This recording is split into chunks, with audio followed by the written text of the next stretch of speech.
Ang tunog ng bakal ang unang pumunit sa katahimikan. Klang!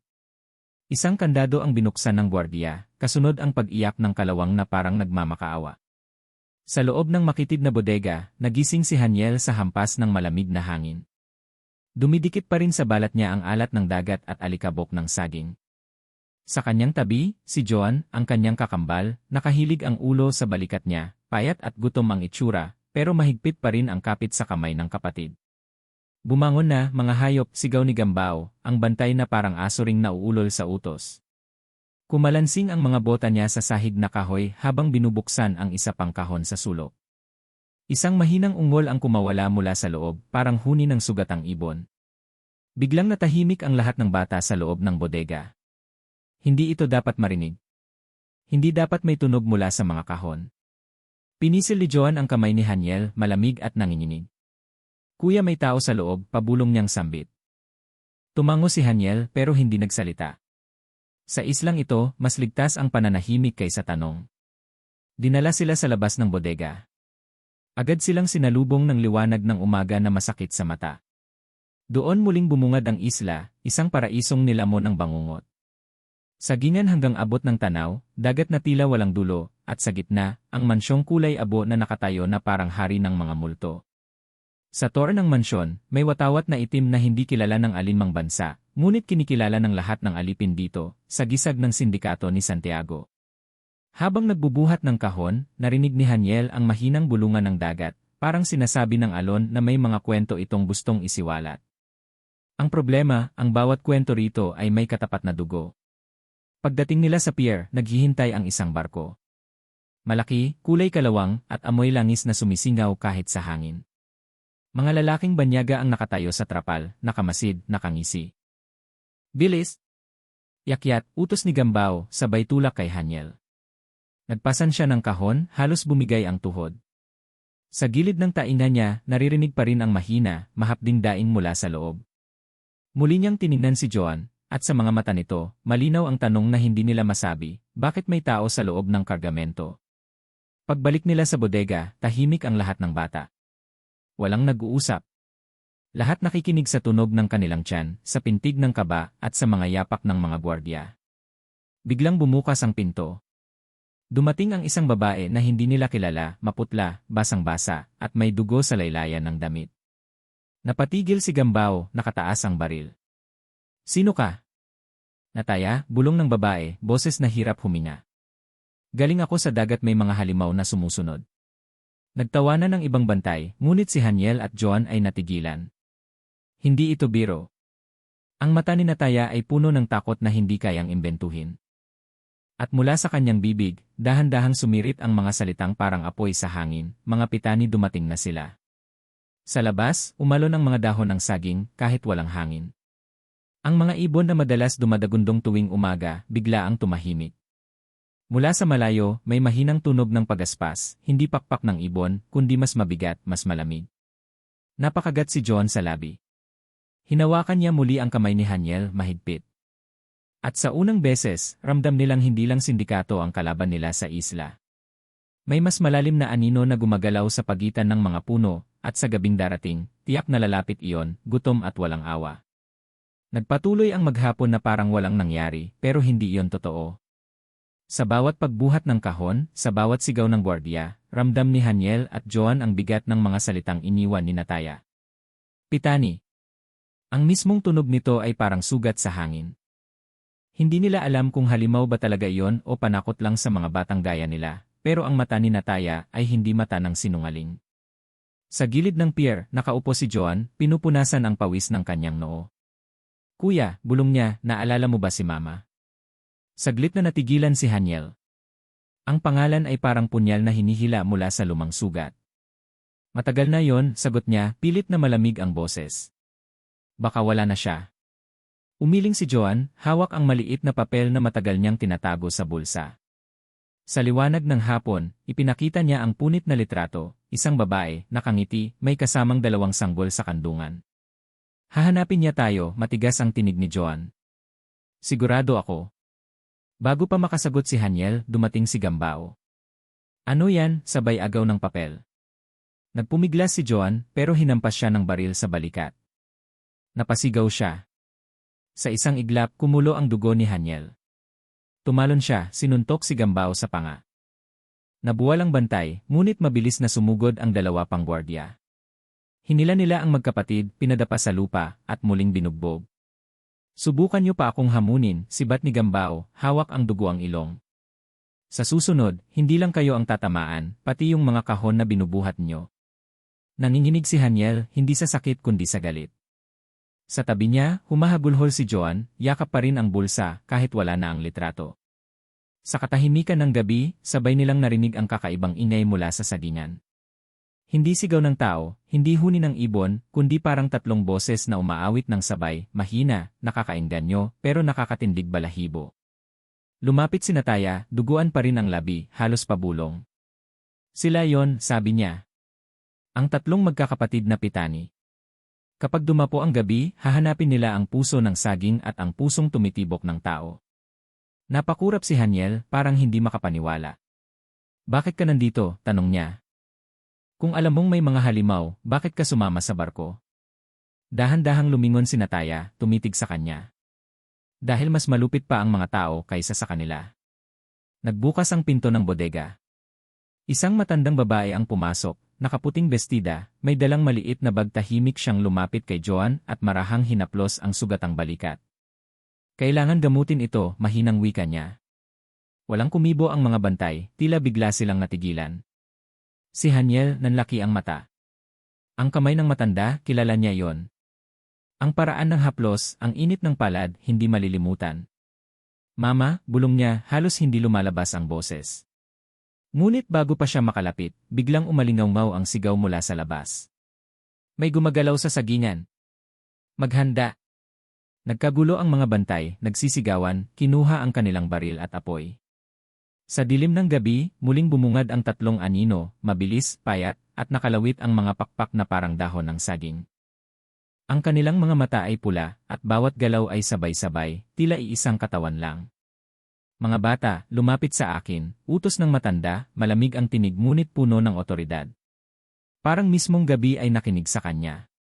Si Haniel at Joan ay nag-atubili pero walang ibang mapagpipilian. Sa labas, pumunit ang unang sigaw ng gwardiya, isang sigaw na naputol agad na parang tinuklap mula sa lalamunan. Natigilan si Haniel. Hindi niya alam kung alin ang mas nakakatakot, ang halimaw sa sagingan, o ang katotohanang baka totoo nga na ang matandang nakaharap nila ngayon ay hindi lang basta estranghera. At bago pumikit ang ilaw ng lampara, narinig niya ang huling bulong ni Nataya, hindi kayo pinalaki para maging alipin. May dugo kayo na hindi nyo pakilala. Sa unang pagkakataon, umalon ang dibdib ni Haniel hindi lang sa takot, kundi sa isang bagay na mas mabigat kaysa tanikala, pag-asa na may kasagutan. Ang gabi ay nilamon ng ingay ng baril. Mga putok na sunod-sunod, halong sigaw at pag-iyak. Sa labas ng bodega, kumakalansing ang mga bala habang ang mga aninong may pakpak ay dumadagit sa mga gwardiya. Ang pitani, hindi na sila bulong-bulungan lamang. Narito sila, totoo, at walang takot. Lapit sa akin, sigaw ng matandang babae habang hinahaplos ang sugat ni Joan. Si Haniel, nagdadalawang isip pa, pero isang tingin sa mga pulang matang nakasilip mula sa siwang ng pinto at agad siyang sumuko. Lumapit siya, niyakap si Joan, at kapwa sila pinrotektahan ng malamig na bisig ng matanda.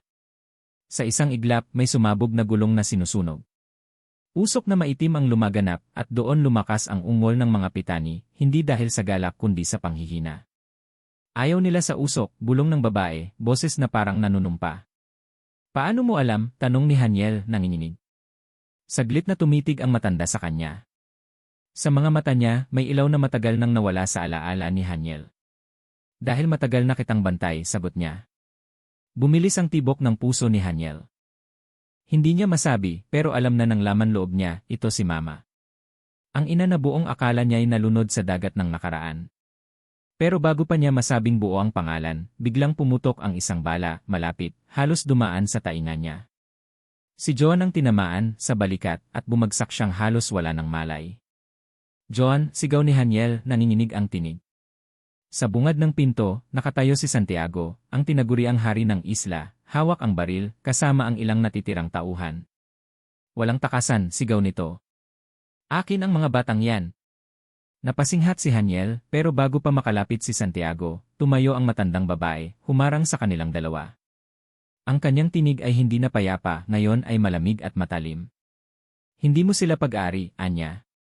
At sa unang beses, bumagsak ang mukha ni Santiago, hindi sa takot sa pitani, kundi sa pagkilala. Ikaw ang doktora. Nagkatinginan ang mga gwardya. Ang doktora. Isang pangalan na matagal nang binubulong sa isla, parang alamat. Ang babaeng tumutulong sa mga bata, ang nagtatago ng sugat, ang misteryosong multo sa gilid ng sindikato. Hindi nila inakala na siya mismo ang matandang kasama nila ngayon. Sumugod ang dalawang gwardiya, ngunit mabilis ang doktora.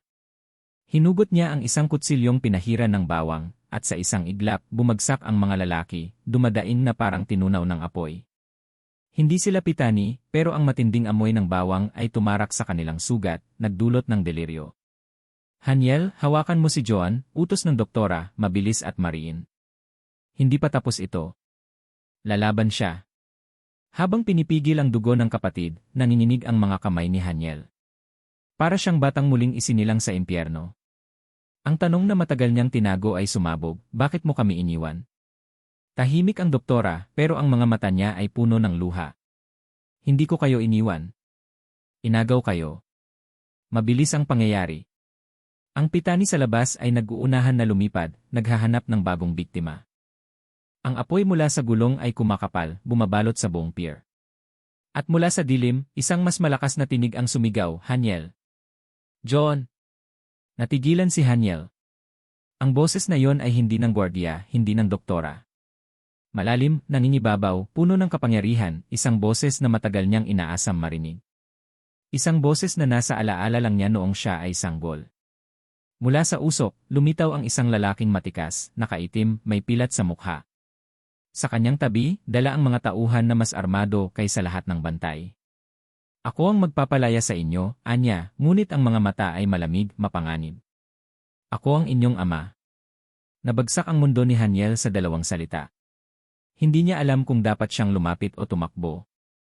Sa tabi niya, si Joan ay nanghihina, at si Mama, ang doktora, ay nakatayo, galit na galit. Brando, bulong niya, puno ng puot. Huwag mong galawin ang mga anak ko. Ngunit mumiti ang lalaki. Hindi na sila mga anak mo. Sila ang magiging tagapagmana ng lahat ng itinayo ko. At doon, sa gitna ng usok at dugo, naunawaan ni Haniel, hindi lang halimaw ang kalaban nila. Pati dugo nila mismo ay may sumpang dala. Bumalik sila sa mansyon na parabang kinulong ng sarili nitong mga anino. Sa labas, nag-aalab pa rin ang mga gulong, at sa sagingan ay humuhuni ang tatlong pitani na parang sirenang nang-akit sa dilim. Sa loob, ang sahig ay basa ng dugo at pawis. Doon, sa gitna ng malaking silid, inihiga si Joan, habang si doktora ay abala sa pagtanggal ng bala sa kanyang balikat. Pigilin mo siya, Haniel, utos ni doktora. Mahigpit ang hawak ni Haniel sa kamay ng kapatid, habang kagatlabi itong pumipiglas sa sakit. Mama, huwag mo akong iwan, bulong ni Joan, halos wala ng lakas. Napapikit si Haniel. Noon niya lang muling narinig ang salitang mama na may kasamang dasal, hindi paninisi. Sa kabila ng lahat, nananatiling bantay si Brando, nakaupo sa mataas na upuan, nakatingin na parang hari sa trono. Nakausap niya ang mga tauhan sa banyagang wika, nag-utos, saka muling tumitig kay Haniel. Anak, tingnan mo ako, malamig niyang sambit. Anong nakukuha mo sa kanila? Gutom, sugat, takot. Pero kung susunod ka sa akin, ikaw at ang kapatid mo ay mamumuno. Lahat ng yaman, lahat ng kapangyarihan, sa inyo mapupunta. Hindi ko kailangan ng dugo na galing sa kasalanan, sagot ni Haniel, nanginginig ang boses pero matatag ang mata. Tumawa si Brando, mabigat at walang kaluluwa. Kasalanan? Anak, ito ang mundo. Kung hindi ka lalamon, ikaw ang lalamunin. Kaya nga may mga pitani, kakampi sila ng malakas. Ikaw, ako, tayo. Huwag kang makinig, singit ni doktora habang pinipiga ang sugat ni Joan. Haniel, hindi lahat ng dugo ay kailangan mong tanggapin. Ngumisi si Brando. Ikaw, doktora, matagal mo nang nilalaso ng isip ng mga bata. Pero sila ang sagisag ng aking pangalan. Kung pipigilin mo sila, ikaw ang tunay na traidor. Umigting ang katahimikan. Si Haniel, nakaupo sa gilid ni Joan, ay parang hinihila ng dalawang mundo. Isang ina na puno ng sugat ngunit may pag-ibig, at isang amang may kapangyarihan ngunit walang awa. Biglang pumutok ang bintana. Isang pitani ang bumagsak, sugatan ngunit buhay, pumagitna sa silid. Nagtilian ang mga tauhan ni Brando. Sa halip na umatake, tumingin ito kay Haniel, mata na pula, ngunit sa loob ay may kakaibang pagmamakaawa. Tulungan mo kami, ang bulong na parang hangin. Nagulat si Haniel. Ang halimaw humihingi ng tulong. Ngunit bago pa niya maintindihan, binaril ito ni Brando. Tumilapon ang katawan, at kasabay noon, pumutok ang galit sa dibdib ni Haniel. Bakit? Sigaw niya, tumayo, galit na galit. Tao o halimaw, walang puwang para sa mahina, sagot ng ama, malamig at walang paki. Sa sandaling iyon, naramdaman ni Haniel ang sugat sa kanyang paa, ang kakulangan ng isang daliri na tinanggal noong bata pa siya bilang parusa. Isang sugat na hindi na maghihilom. Tinignan niya si Brando, at ang lahat ng pananabik na kilalanin siya bilang ama ay biglang napalitan ng isang apoy na mas matindi pa sa mga sinunog na gulong sa labas. Hinawakan niya ang kamay ni Joan. Hindi ko siya susundin, bulong niya. Tumitig ang doktora sa kanya, may luha sa mata pero may ngiti sa labi. Yan ang anak ko. Sa labas ng mansyon, dumadagundong ang sigawan ng mga tauhan. May paparating na mas malaking hukbo. Ang yelo sa boses ni Brando ay nabasag ng katotohanang hindi niya kontrolado ang lahat. Kung hindi ka sasama, hindi ko kayo patatawarin. Ngunit sa loob ni Haniel, malinaw na, mas mahalaga ang dugo ng pamilya sa piling ng ina at kapatid kaysa sa dugo ng kapangyarihan ng isang ama. At doon nagsimula ang tunay na digmaan, hindi lamang laban sa sindikato, kundi laban sa sariling dugo na puno ng sumpa. Umalinggaw ang unang pagsabog sa labas ng mansyon. Gumuhit ang liwanag mula sa mga molotov na inihagis ng mga tauhan ni Brando. Pumutok ang mga bintana, at ang hangin ay napuno ng usok at sigaw. Nagsimula ang tunay na sagupaan. Si Haniel, yakap si Joan, ay nakaluhod sa gitna ng sala. Si Doktora, duguan ng kamay, ay pilit na tinatali ang sugat ng anak. At si Brando, nakatayo sa itaas ng hagdan, parang hari sa sariling impyerno. Anak, sigaw niya, sumasabay sa dagundong ng labas. Ito ang huling pagkakataon. Sumama ka sa akin, at titigil ang apoy. Kung hindi lahat kayo'y maglalaho. Humigpit ang hawak ni Haniel kay John. Ang mukha ng kanyang kambal ay maputla, nanginginig pero kumikibot ang labi. Kuya, huwag kang susuko, bulong niya, mahina ngunit malinaw. Umugong ang lupa sa ilalim ng kanilang mga paa. Mula sa likuran ng mansyon, dumaan ang tatlong anino, ang pitani na kanina'y pinaslang at muling nabuhay. Ngunit ngayon, hindi na sila kasing halaw. Sugatan, nanginginig, ngunit lumapit sa doktora. Hindi kami kaaway, bulong ng isa, boses na parang nagmumula sa loob ng katawan ng lahat. Ginamit kami ng iyong ama. Tinali ang gutom namin, pinalakas ang uhaw. Hindi kami pumili. Nagkatinginan si Haniel at ang doktora. Sa unang beses, narinig niya mula sa bibig ng halimaw ang sakit na matagal din nilang pasan. Alipin din pala sila, hindi lamang halimaw. Kasalanan ni Brando, mariing sagot ng doktora. Siya ang nagpapakain sa kanila ng dugo. Hindi, sigaw ni Brando, naggangalit ang mukha. Ako ang nagbigay sa kanila ng kapangyarihan. Ako ang hari ng dalawang mundo, tao at halimaw. At sa iglap na yon, binunot niya ang baril at itinutok kay John. Kung ayaw mo, Haniel, papatayin ko muna siya. Tumigil ang lahat. Ang usok, ang sigawan, ang pitani sa gilid, lahat ay parang natunaw sa isang linya ng bala. Hindi nakapag-isip si Haniel. Tumayo siya, sumugod. Kuya, huwag, sigaw ni Joan. Pumutok ang baril. Ngunit hindi si Joan ang tinamaan. Sa harap ng lahat, sinalo ni Doktora ang bala, tumama sa kanyang tagiliran. Napaluhod siya, duguan, pero nakangiti. Hindi mo sila makukuha, ina, sigaw ni Haniel, sabay yakap. Sa sandaling iyon, bumangon ang lahat ng galit, lahat ng sugat ng kanyang nakaraan. Tinignan niya ang paa niyang may kulang na daliri. Itinaas niya yon, ipinakita kay Brando. Ito ang iniwan mo sa akin. Hindi dugo ng hari kundi dugo ng alipin. At hindi ko ipapamana to kay Joan o sa sinuman. Nagmura si Brando, sabay sugod pababa. Walang anak na nagtakwil ng ama. Ngunit bago siya makalapit, kumilos ang pitani. Sabay-sabay silang humarang, ang kanilang mga pakpak ay parang pader ng gabi. Isang halimaw ang umalulong, hindi ka na hari. Nagkagulo. Si Brando, nakipagbuno, nakabaril ng isa, pero ang dalawa'y kumapit sa kanya, isinubsob siya sa sahig. Si Haniel, hawak ang dugo ng ina sa kamay, ay sumigaw, isang sigaw na umalingaw sa buong mansyon, hindi ng takot, kundi ng galit at paglaya. Hindi ko kailangan ng ama na pumapatay ng sarili niyang anak. At doon, bumigay ang lahat. Ang pitani, ang doktora, si Joan, lahat ay umikot sa isang katotohanan na ang dugo ay hindi lang namamana, kundi pinipili kung paano gagamitin. Si Brando, sugatan at nakatali ng sariling mga tauhan at nilalang na ginamit niya, ay bumagsak sa harap nila. Ang kanyang mga mata, minsan malamig, ngayon ay puno ng puot at takot. Hindi pa tapos to, bulong niya. Ngunit si Haniel, hawak ang kamay ni Joan at ang dugo ng kanilang ina, ay tumayo, nakatingin pababa. Tapos na. Hindi mo na kami alipin. Hindi mo na kami anak. Sa labas ng mansyon, bumagsak ang isa pang pader. Ang usok ay kumalat sa langit. Ang gabi ay hindi na lamang gabi ng sindikato o ng halimaw, kundi gabi ng pagbitaw sa isang sumpa. At sa loob ng bulwagan, humihinga pa si Doktora, mahina pero buhay. Ang kanyang tinig, halos pabulong, ay dumampi sa tainga ni Haniel. Anak, sa wakas, pinili mo na. Umaga nang bumigay ang apoy.